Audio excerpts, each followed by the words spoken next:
نحمدہ ونصلی علی رسولہ الکریم اما بعد فاعوذ باللہ من الشیطان الرجیم بسم اللہ الرحمن الرحیم۔ میری اسلامی ماں اور بہنوں، السلام علیکم ورحمۃ اللہ وبرکاتہ۔ آج ہم نے سورہ بقرہ کی آیت نمبر 60 کا ترجمہ اور تفسیر پڑھنی ہے انشاءاللہ۔ بسم اللہ الرحمن الرحیم۔ سبحانک لا علم لنا الا ما علمتنا انک انت العلیم الحکیم۔ وَإِذِ اسْتَسْقَىٰ مُوسَىٰ لِقَوْمِهِ فَقُلْنَا اضْرِب بِّعَصَاكَ الْحَجَرَ فَانفَجَرَتْ مِنْهُ اثْنَتَا عَشْرَةَ عَيْنًا۔ وَإِذِ اسْتَسْقَىٰ، اور جب پانی مانگا موسیٰ علیہ السلام نے لِقَوْمِهِ اپنی قوم کے لیے، فَقُلْنَا اضْرِب، فَقُلْنَا تو ہم نے کہا اضْرِب مارو، بِعَصَاكَ اپنے عصا کو، اپنی لاٹھی کو، الحجر پتھر پر، فانفجرت تو پس پھوٹ پڑے، منہ اس سے، اثنتا عشرۃ 11 چشمے، عینا چشمے، قد علم تحقیق جان لیا، کل اناس ہر قبیلے نے، مشربہم اپنے پانی پینے کی جگہ کو، کلو کھاؤ تم، وشربو اور پیو، من رزق اللہ اللہ کے رزق سے، ولا تعثوا لیکن تم نہ مچاتے پھرنا، فی الارض زمین میں، مفسدین فساد، یعنی تم نہ پھیلانا زمین میں فساد۔ اب یہاں پر اللہ تبارک و تعالیٰ نے فرمایا کہ وہ زمانہ یاد کرو جب حضرت موسیٰ علیہ السلام نے دعا مانگی اپنی قوم کے واسطے، یعنی پانی کی دعا مانگی۔ اس پر ہم نے موسیٰ علیہ السلام کو حکم دیا کہ اپنے اس عصا کو فلاں پتھر پر مارو، اس سے پانی نکل آئے گا۔ بس عصا پتھر پر مارنے کی دیر تھی، فوراً اس سے 12 چشمے پھوٹ پڑے، اور بنی اسرائیل کے خاندان بھی 12 ہی تھے۔ چنانچہ ہر شخص نے اپنے پانی پینے کا موقع معلوم کر لیا، اور ہم نے یہ نصیحت کی کہ کھانے کو کھاؤ اور پینے کو پیو، کلو تم کھاؤ، وشربو اور پیو۔ کھانے سے مراد یعنی من و سلوہ مراد ہے کہ تم کھاؤ، اور پانی سے یہی پانی مراد ہے۔ تو ان کے 12 خاندان اس طرح تھے کہ حضرت یعقوب علیہ السلام کے 12 بیٹے تھے، اور ہر ایک کی اولاد کا ایک خاندان تھا۔ ان کو انتظامی معاملات میں الگ الگ ہی رکھا جاتا تھا، سب کے افسر بھی جدا جدا تھے، اس لیے چشمے بھی 12 ہی نکلے۔ اور یہاں پر یہ فرمایا کہ وَلَا تَعْثَوْا فِي الْأَرْضِ مُفْسِدِينَ، تم زمین میں فساد نہ مچاؤ۔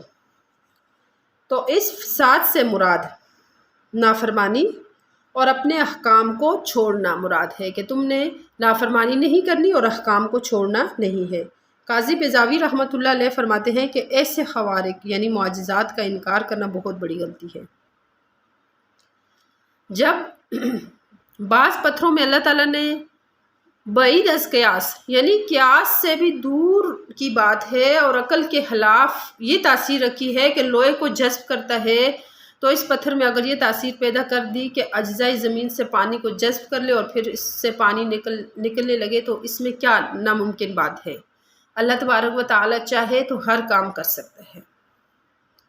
تو جو ہمارے زمانے کے عقلاء کو بھی اس بیان سے سبق حاصل کرنا اور فائدہ اٹھانا چاہیے، اور اس طرح کی معجزات اور خوارق کا جو ہے وہ انکار نہیں کرنا چاہیے۔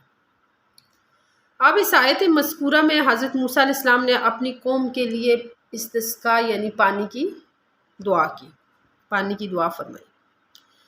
اللہ تعالیٰ نے پانی کا سامان کر دیا، پتھر پر لاٹھی مارنے سے چشمے ابل پڑے۔ اس سے معلوم ہوا کہ استسقاء کی اصل دعا ہی ہے، استسقاء کی اصل جو ہے وہ دعا ہی ہے۔ موسیٰ علیہ السلام کی شریعت میں بھی صرف دعا پر اکتفا کیا گیا، جیسا کہ امام اعظم ابو حنیفہ رحمہ اللہ کا ارشاد ہے کہ استسقاء کی اصل پانی کے لیے دعا کرنا ہے۔ جو استسقاء کی اصل ہے نا، وہ پانی کے لیے دعا کرنا ہے۔ یہ دعا کبھی خاص نماز استسقاء کی صورت میں کی گئی، جیسا کہ حدیث شریف میں ہے کہ نبی کریم صلی اللہ علیہ وسلم نے نماز استسقاء کے لیے عیدگاہ کے میدان میں تشریف لے گئے، اور وہاں پر نماز اور خطبہ اور دعا کرنا یہ چیزیں بھی منقول ہیں۔ اور کبھی ایسا بھی ہو کہ بغیر کسی خاص نماز کے صرف دعا پر اکتفا کیا گیا، جیسا کہ صحیحین میں حضرت انس رضی اللہ تعالیٰ عنہ کی روایت سے منقول ہے کہ خطبہ جمعہ ہی میں آپ صلی اللہ علیہ وسلم نے دعا فرمائی اور اللہ تعالیٰ نے بارش نازل فرمائی۔ اور یہ بات سب کے نزدیک مسلم ہے کہ استسقاء بصورت نماز کیا جائے، یعنی نماز کی صورت میں کیا جائے یا صرف دعا کی صورت میں کیا جائے، اس کے مؤثر ہونے کے لیے گناہوں سے توبہ اور اپنی یعنی اپنے عاجزی اور عبودیت کا اظہار ضروری ہے۔